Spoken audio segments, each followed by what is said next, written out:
Hi everyone, my name is Avdhesh Singh.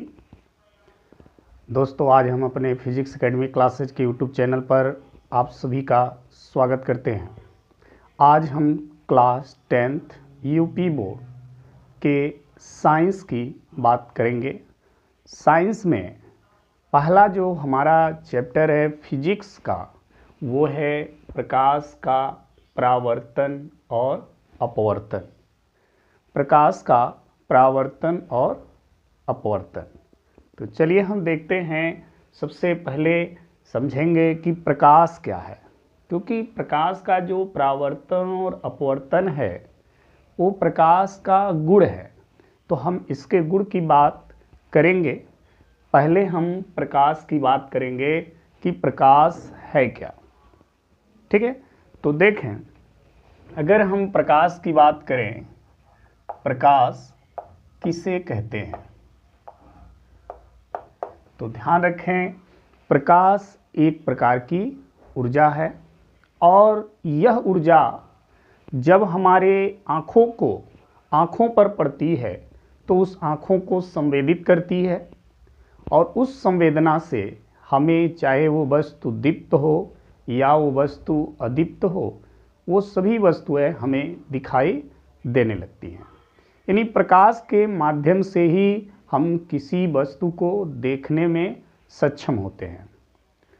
ठीक है, तो प्रकाश एक प्रकार की ऊर्जा है।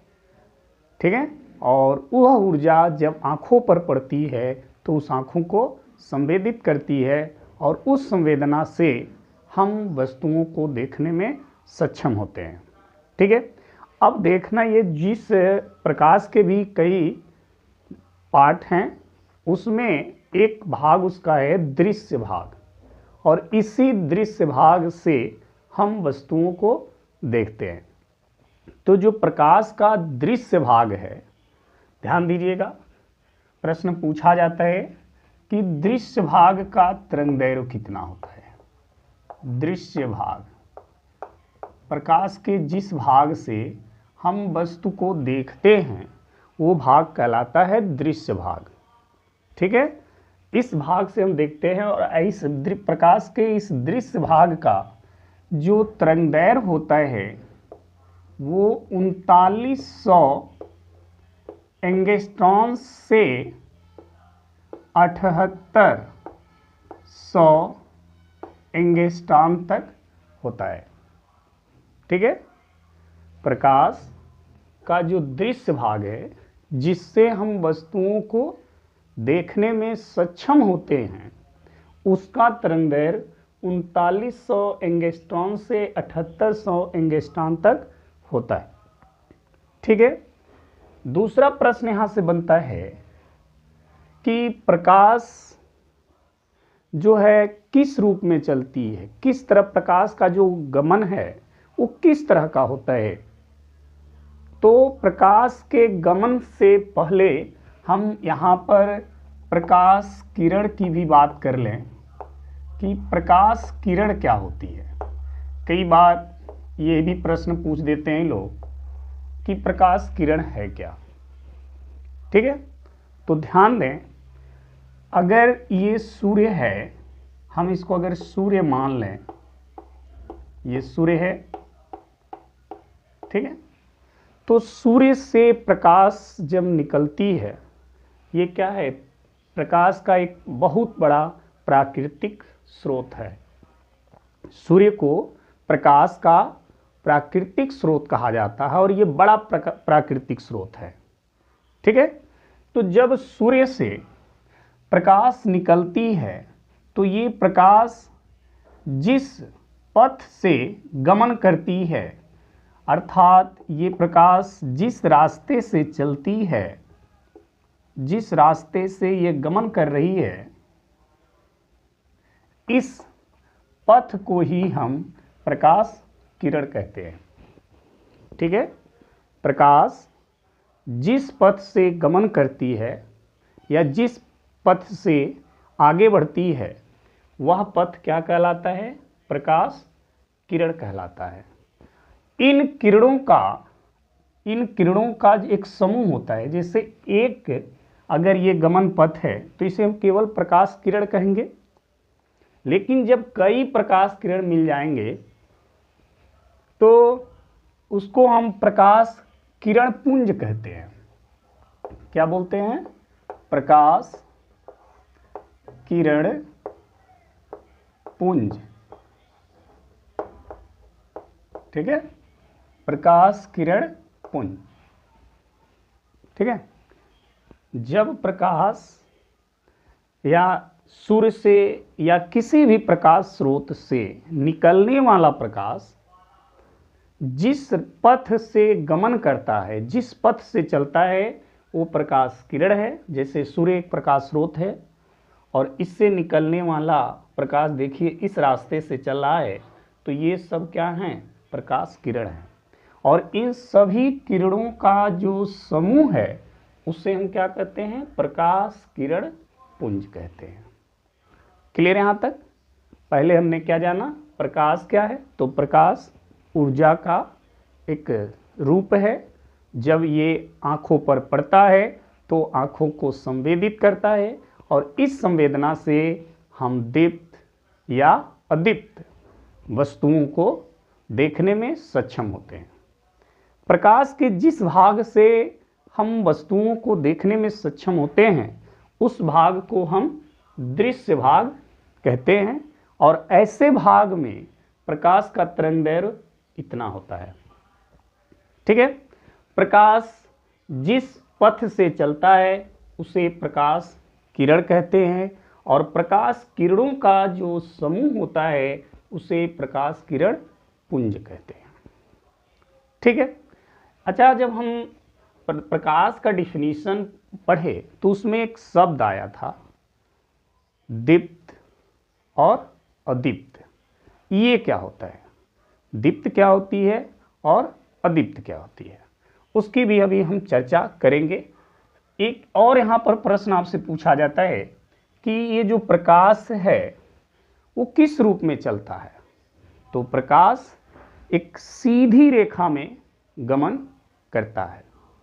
प्रकाश एक सीधी रेखा में गमन करता है, स्ट्रेट लाइन में ये ट्रेवल करता है। अगर हमसे ये प्रश्न किया जाए कि सिद्ध कीजिए प्रकाश सीधी रेखा में चलता है, तो हम कैसे प्रूफ करेंगे कि प्रकाश सीधी रेखा में चल रहा है? तो प्रूफ करने के लिए अगर हम देखें कि यहाँ पर हमने एक प्रकाश स्रोत रख दिया।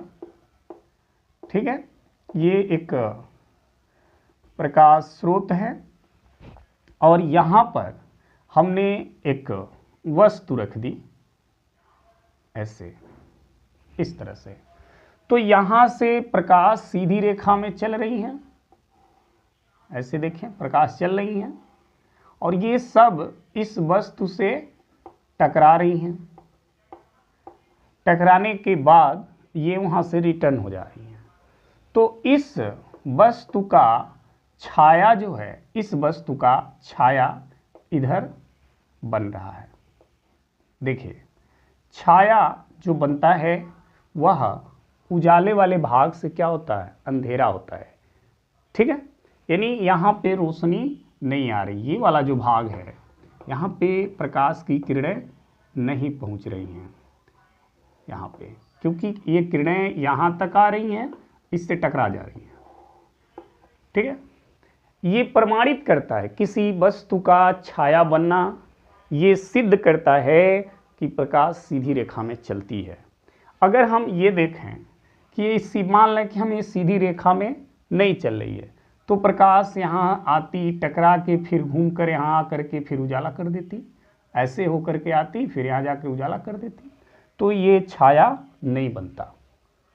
लेकिन ये छाया बन रहा है, इसका मतलब कि प्रकाश इस तरह से नहीं चलती है, ये इस तरह से नहीं चलती है। ये किस तरह चलती है? सीधी रेखा में चलती है। तो सीधी रेखा में चलती है, जो वस्तु पड़ती है उससे टकरा के वापस चली जाती है, इसलिए वस्तु के पीछे वाले हिस्से पर अंधेरा हो जाता है। ठीक है, उसके पीछे वाले भाग पे अंधेरा हो जाता है, वहां प्रकाश पहुंच ही नहीं पाती है। ठीक है, इसीलिए उसका छाया बनता है। तो किसी वस्तु का छाया बनना ये हमें प्रूफ करता है कि प्रकाश सीधी रेखा में चलती है। तो ये प्रश्न याद रखिएगा, कभी अगर कोई प्रश्न आपसे करे कि प्रकाश किस रूप में चलती है, तो प्रकाश एक सीधी रेखा में चलती है। क्लियर है यहाँ तक? चलिए अब आते हैं हम कि प्रकाश में जो हमने दीप्त दीप्त की बात की थी, तो यहाँ वस्तुओं को देख लें। दीप्त को ही हम प्रदीप्त वस्तु भी कहते हैं। इसे हम प्रदीप्त वस्तु क्या होती है? प्रदीप्त वस्तु में वे वस्तुएं जो स्वयं प्रकाश उत्पन्न करें, वे सभी प्रदीप्त वस्तु कहलाती है। जैसे बल्ब, सूर्य, तारे, ठीक है, ये सब क्या हैं? प्रदीप्त वस्तु हैं, ये स्वयं प्रकाश उत्पन्न करती हैं। टॉर्च, मरकरी, एलईडी, ठीक है, ये सब क्या है? प्रकाश देती हैं। तो जो प्रकाश स्वयं उत्पन्न करती है उसे हम प्रदीप्त वस्तु कहते हैं। तो जैसे में सूर्य है, तारे हैं, बल्ब है, एलईडी है, मरकरी है, टॉर्च है, ये सब प्रदीप्त के अंदर आती हैं। ठीक है, इसके बाद एक वस्तु होती है अप्रदीप्त। अप्रदीप्त, अप्रदीप्त वस्तु। अप्रदीप्त वस्तु क्या होती है? वे वस्तु जो स्वयं प्रकाश उत्पन्न न करती हो। वे वस्तु जो स्वयं प्रकाश उत्पन्न न करती हो, वे अप्रदीप्त वस्तु या अदीप्त वस्तु। ध्यान रखिएगा, अप्रदीप्त को ही हम अदीप्त वस्तु भी कहते हैं और प्रदीप्त वस्तु को ही हम दीप्त वस्तु कहते हैं। तो चाहे हम प्रदीप्त वस्तु कहें या दीप्त वस्तु कहें, इसे अप्रदीप्त कहें या अदीप्त कहें, ठीक है। तो जो प्रकाश स्वयं उत्पन्न न करे वो अदीप्त है या अप्रदीप्त है, और जो स्वयं प्रकाश उत्पन्न करे वो दीप्त है या प्रदीप्त वस्तु होती है। तो अदीप्त वस्तुओं में जैसे ये बोर्ड है, ये जो बोर्ड हम देख रहे हैं, ये स्वयं प्रकाश उत्पन्न नहीं करता है, ये दूसरे प्रकाश स्रोत के कारण दिख रहा है। मकान है, ये सब क्या है? अदीप्त हैं। पेड़ है, क्या है? अदीप्त है। चेयर है, क्या है? अदीप्त है। ठीक है, बेड है, क्या है? अदीप्त है, क्योंकि ये स्वयं प्रकाश उत्पन्न नहीं करते, ये दूसरे के द्वारा उत्पन्न किए गए प्रकाश की सहायता से दिखते हैं। तो ये अप्रदीप्त वस्तुएं कहलाती हैं। अच्छा, इसमें और भी देख लें, एक होता है पारदर्शक वस्तुएं। पारदर्शक वस्तु, पारदर्शक वस्तु क्या होती है? वे वस्तु जिनसे होकर प्रकाश की किरणें पार निकल जाए। वे वस्तु जिनसे होकर प्रकाश की किरणें पार निकल जाए। जैसे शीशा, शीशा को अगर हम ऐसे रखें तो प्रकाश की किरण इधर से पार होकर इधर निकल जाती है। तो शीशा क्या है? पारदर्शक वस्तु है। जिससे प्रकाश की किरणें पार हो जाएं उसे हम पारदर्शक वस्तु कहते हैं। दूसरा है अपारदर्शक, अर्धपारदर्शक। अर्धपारदर्शक,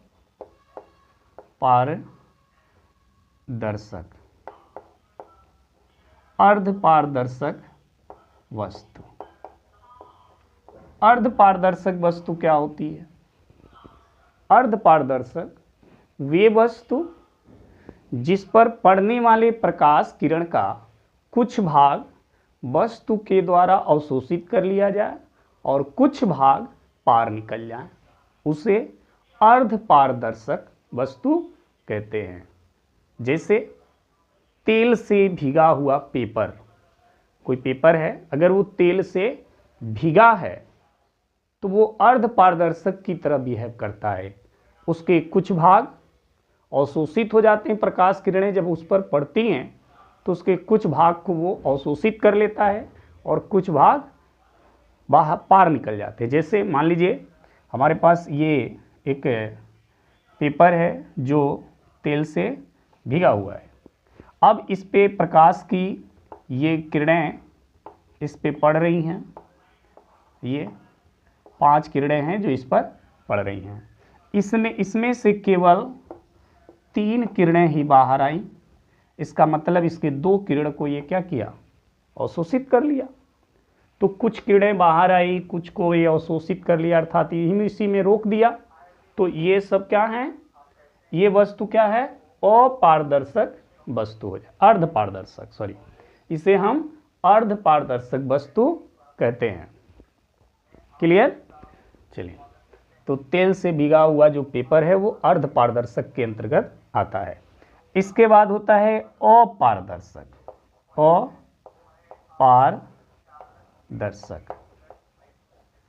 अपारदर्शक वस्तु। अपारदर्शक वस्तु क्या होती है? अपारदर्शक का मतलब ऐसी वस्तु जिस पर पड़ने वाली सभी किरणें अवशोषित हो जाए, उसको पार न कर पाए। मान लीजिए ये एक वस्तु है, इस पे ये प्रकाश की किरणें पड़ रही हैं, 4 किरणें, और इनमें से कोई भी किरण इसको पार करके बाहर नहीं जा पा रही है।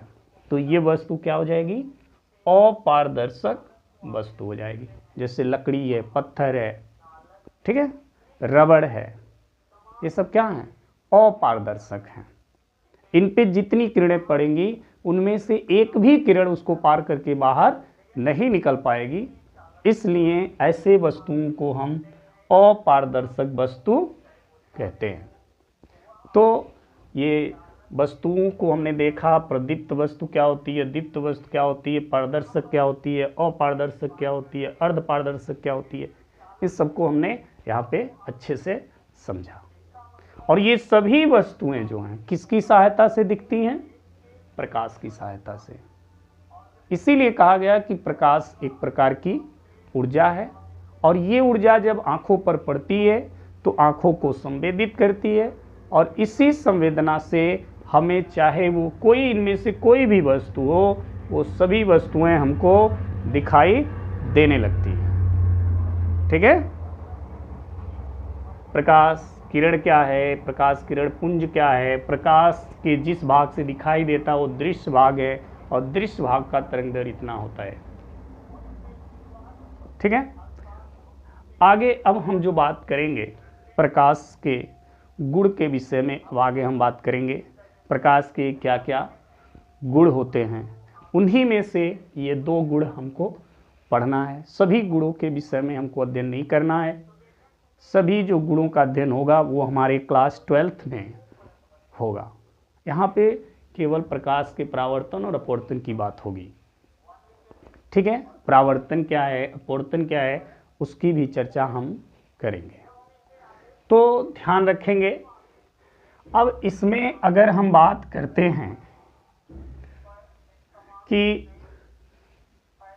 ये परावर्तन क्या है, प्रकाश का परावर्तन क्या है, अगर हमसे ये प्रश्न किया जाए कि आप बताएं प्रकाश का परावर्तन, प्रकाश का परावर्तन क्या है, प्रकाश, या आपसे ये कहा जाए कि प्रकाश के परावर्तन से आप क्या समझते हैं।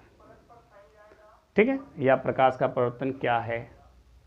तो देखें, सबसे पहले यहाँ पर समझना होगा कि प्रकाश का परावर्तन है क्या। ये देखें, ये एक पृष्ठ है, और ये ऐसा पृष्ठ है जो अपारदर्शक है। अपारदर्शक का मतलब कि उससे एक भी किरण उसको पार करके बाहर नहीं निकल पाएंगी। इसलिए ये जो पृष्ठ है ये अपारदर्शक है। इसको हम अपारदर्शक करने के लिए हम क्या करें, इधर पॉलिश कर दें। इधर जैसे आप इधर पॉलिश करेंगे तो ये जो सतह है वो एकदम चिकना बन जाएगा। तो सबसे जो चिकना सतह माना जाता है वो दर्पण का माना जाता है। दर्पण जिसमें आप चेहरा देखते हैं, ठीक है, वो उसका एक सतह चिकना होता है। जिधर से आप चेहरा देखते हैं वो चिकना सतह है, उसके पीछे वाले पे आप देखेंगे तो पॉलिश हुआ रहता है, ठीक है। तो ये एक हमारा चिकना सतह है जिसका एक तरफ पॉलिश है। पॉलिश कर देने से इधर से जो भी प्रकाश आएंगे वो इसको पार करके बाहर नहीं निकल पाएंगे, अर्थात ये सतह अपारदर्शक वस्तु की तरह व्यवहार करेगा। अब यहाँ देखें, ये प्रकाश है सूर्य, या हम कोई यहाँ पर बल्ब लगा दें, ये एक प्रकाश स्रोत है। ध्यान रखिएगा, प्रकाश का सबसे बड़ा जो प्राकृतिक स्रोत है वो है सूर्य। तारे भी प्राकृतिक स्रोत के अंदर आते हैं, परंतु सूर्य सबसे बड़ा प्राकृतिक स्रोत है। किसका? प्रकाश का, ठीक है। अब ये सूर्य से प्रकाश किरणें हम लोग यहाँ समझें कि प्रकाश जिस रास्ते से चलता है वह रास्ता ही उसका प्रकाश किरण कहलाता है, या प्रकाश जिस पथ से गमन करता है वो प्रकाश किरण कहलाता है। तो हमने यहाँ से एक प्रकाश किरण को देखा कि ये प्रकाश किरण ऐसे आ रही है और इस सतह के इस पॉइंट पर पड़ी, और यहाँ पड़ने के बाद फिर ये यहाँ से यहाँ लौट गई, ऐसे आई, ठीक है, और फिर ये ऐसे रिटर्न हो गई, टकरा के ऐसे चली गई, ठीक है। तो ये जो घटना हो रहा है कि आई, टकरा करके फिर उधर ही चली गई, इस पृष्ठ के इधर नहीं आई, यही घटना प्रकाश का परावर्तन है। परावर्तन का मतलब वापिस आना, जाना, टकराना और टकरा के पुनः रिटर्न हो जाना, यही प्रकाश का परावर्तन है। हम लोग इसका उपयोग भी किए हैं। यहाँ देखें, यहाँ पर सूर्य निकला है, अक्सर हम लोग ये किए हैं, और यहाँ पर एक लड़का है, अगर आप देखें यहाँ पर एक लड़का है जो अपने हाथों में एक दर्पण लिया हुआ है। प्रकाश की किरण ऐसे आ रही हैं दर्पण पे और टकराने के बाद फिर इधर जा रही हैं, ठीक है। तो ये घटना क्या है? प्रकाश का परावर्तन है। क्या है? प्रकाश का परावर्तन है। प्रकाश की किरणें आई, टकरा करके फिर जिस माध्यम से आई थी उधर ही लौट गई, ठीक है। जिस दिशा से आई उस दिशा में नहीं, जिस माध्यम से आई थी उधर ही चली गई। तो ये घटना प्रकाश का परावर्तन हो जाता है। तो यदि आपसे कोई प्रश्न करे कि प्रकाश के परावर्तन से आप क्या समझते हैं या प्रकाश का परावर्तन क्या होता है, तो सिंपली आप कह सकते हैं कि प्रकाश की किरणें जब किसी चिकने सतह पर पड़ती हैं तो उससे टकराकर अपने मूल दिशा में, अपने मूल माध्यम में वापस लौट जाती हैं। मतलब ये जो पृष्ठ है ये दो माध्यम को अलग किया, इधर एक माध्यम है, इसके इधर दूसरा माध्यम है, तो इसी माध्यम से आई, टकरा के फिर उधर ही चली गई। जैसे ये मान लीजिए दीवार है, मैं दौड़ते आया, दीवार से टकराया और फिर इधर गिर गया, तो ये क्या है? परावर्तन है। समझ आई बात? ऐसे दौड़ते आए, दीवार से टकराए, टकरा के फिर क्या हो गए? इधर गिर गए, तो ये परावर्तन है। ठीक इसी तरह से प्रकाश भी है। प्रकाश ऐसे आई, इस चिकने तल से पड़ी, टकरा के फिर उधर ही वापिस हो गई, तो ये प्रकाश का परावर्तन है, ठीक है। अब देखें, जो किरण आ रही है ये, इस किरण का नाम है आपतित किरण। क्या है? आपतित किरण। और जो यहाँ से टकरा के वापस जा रही है ये है परावर्तित किरण, क्योंकि आने वाली किरण को हम आपतित किरण कहते हैं, और टकरा के जो वापस जा रही है परावर्तित हो रही है इसको हम बोलते हैं परावर्तित किरण। तो ध्यान रखिएगा, जो किरण आ रही है वो आपतित है, जो टकरा के वापस जा रही है वो परावर्तित किरण है। ठीक है, ये दोनों किरणें जहां पर मिल रही हैं जिस पॉइंट पर, वहां पर इस पृष्ठ के लंबवत हम एक ऐसे लाइन खींच दें। तो ये जो लाइन हमने खींचा है इसका नाम है अभिलंब। क्या नाम है? अभिलंब। इसको हम अभिलंब कहते हैं। और जिस पॉइंट पर ये सब मिले हैं इस पॉइंट का नाम है आपतन बिंदु। क्या है? आपतन बिंदु। इसका नाम है आपतन बिंदु।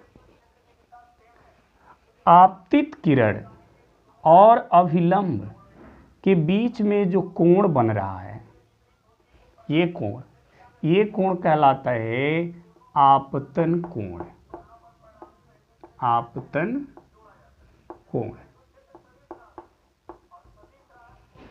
और परावर्तित किरण अभिलंब के साथ जो कोण बना रही है ये कोण, इसका नाम है परावर्तन कोण। इसका नाम है परावर्तन कोण।